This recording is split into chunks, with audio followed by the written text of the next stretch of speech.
In 1830, the military recruits Augustus Landor, a retired alcoholic detective, to investigate a bizarre death at the United States Military Academy.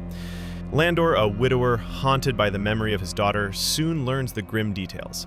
A cadet was found hanged, and his heart had been brutally removed from his chest. Landor then questions the cadet who first discovered Fry's body the previous night. The cadet says he went to check after hearing what he thought was an animal caught in a trap, but instead found Fry's body. He also notes that Fry's feet were touching the ground. When Landor inspects the corpse, he finds marks on Fry's neck and fingers, showing that he was murdered rather than hanged himself. In Fry's hand, Landor finds a small torn piece of paper, part of a note. If you're intrigued to uncover what happens next, don't forget to like this video and subscribe to our channel. Not long after, a young cadet with a macabre fascination for the case approaches Landor. His name is Edgar Allan Poe. Poe, a poet himself, remarks that he believes the killer to be a fellow poet, a person who thinks like him. Later, Landor speaks with the cadet who had been assigned to watch over Fry's body at the hospital the night before. According to the cadet, the night passed quietly until, at 2:30 a.m., an unfamiliar officer arrived to relieve him of his duty.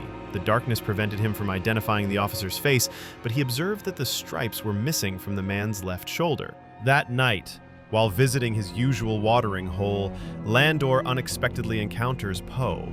Poe explains that his earlier remark was based on his own experience as a poet, which allows him to understand how a poet thinks. The following morning, the colonel reports a disturbing incident.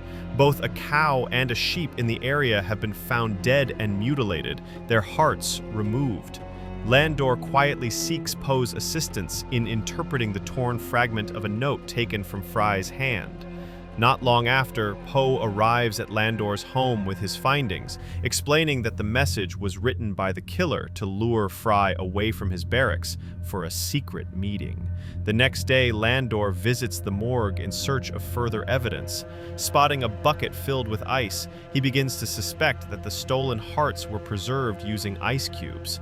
His search leads him to a nearby ice house, where he uncovers a hidden basement marked with a ritual symbol.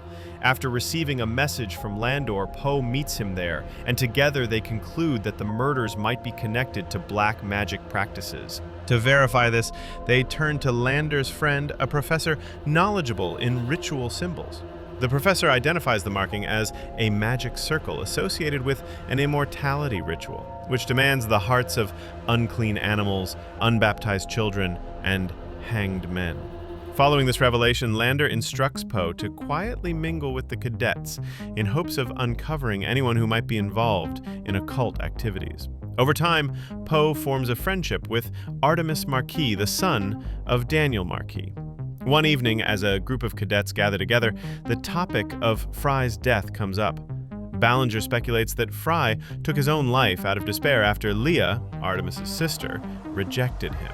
Artemis disputes this, hinting that Ballinger may have been more familiar with Fry than anyone else.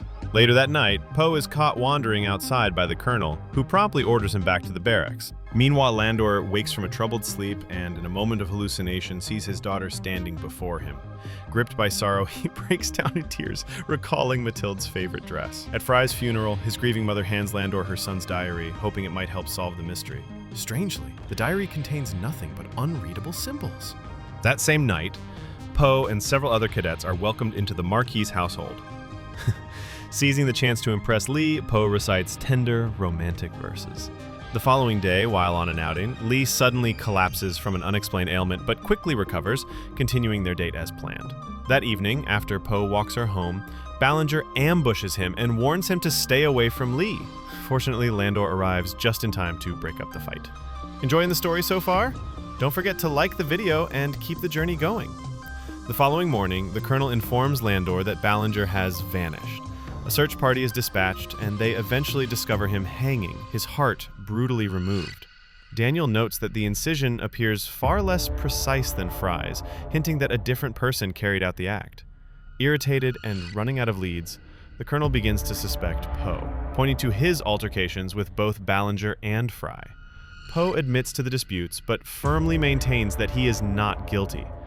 With time, Landor's suspicions begin shifting toward Daniel Marquis, the man who conducted Fry's autopsy.